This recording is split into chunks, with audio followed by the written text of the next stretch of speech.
I'm in the studio for the first time in a while. It's about 95 degrees in here. It's very, very warm. I have my windows open, so you'll have to excuse any background noise, but we can barely breathe.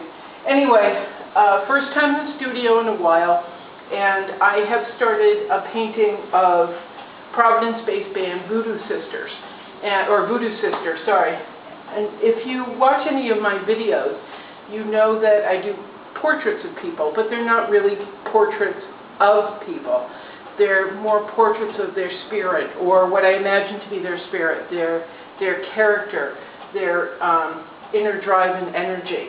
That's what helps me. I don't know how to put it. That's the driving force behind my portraits. Did I say it's 95 in here? I'm sweaty. Anyway, with Voodoo Sister, I did what I always do. I did some research, I listened to the music a little bit, and absolutely fell in love with the music. But I looked at photographs of the lead singer, Keith, and he's the primary band member. And found another band member of his, Diane, and we kind of talked about who he would like in the portrait if I were to do this.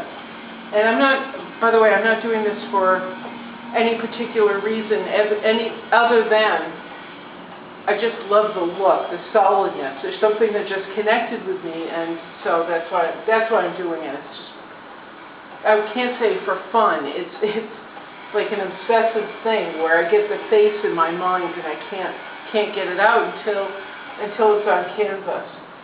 So I've been looking at Voodoo Sister and their last CD and the art that was used on it, and listening to the music and getting kind of a feel of the music. Although I don't usually let the subject influence what I'm going to do very much, I try and dig in and get to the base of character and find my own intent in the work that I'm doing. So that's what I've done here. But I did look at I looked at their cover art and several things that Keith has been playing with for artwork, and he's drawn to that Victorian fleur-de-lis, like black and white etching kind of feel. His music to me sounds a lot like if Kurt Cobain and Jack White got together and made a baby, it would be Keith and Voodoo Sister. That's what it sounds like. It's really brilliant. The lyrics are wonderful, but again, I don't want Keith influencing me too much. What I try to do is transcend the outer shell of the person and what they want me to see, and feel what's inside, feel the energy inside, and bring that out. And not too many times have I been wrong. I can't remember once somebody saying, that's not how I felt, that's nothing like me. Usually it's there. It's somewhere in there, and it translates through the black and white photographs that I print out of these people onto the canvas.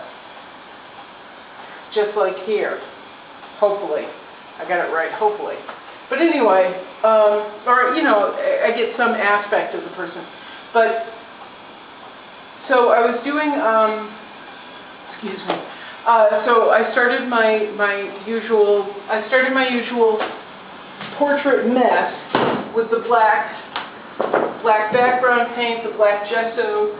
Then I laid in the outer shell of the figures using aerosol like I usually do, and then I started putting in some design.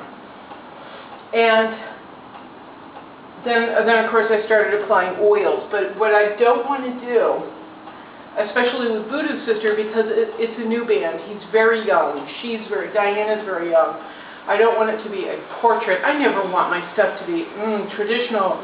Ooh, this is a portrait of the Queen and it's so spot on. Yeah, it's boring. I want to reflect the people, as I keep saying. So what I decided to do, instead of cutting out stencils, which I was originally going to do, was cut out stencils and use, you know, put in flower petals and all that crap, I decided instead to do something I've done several times. Oh, fuck me.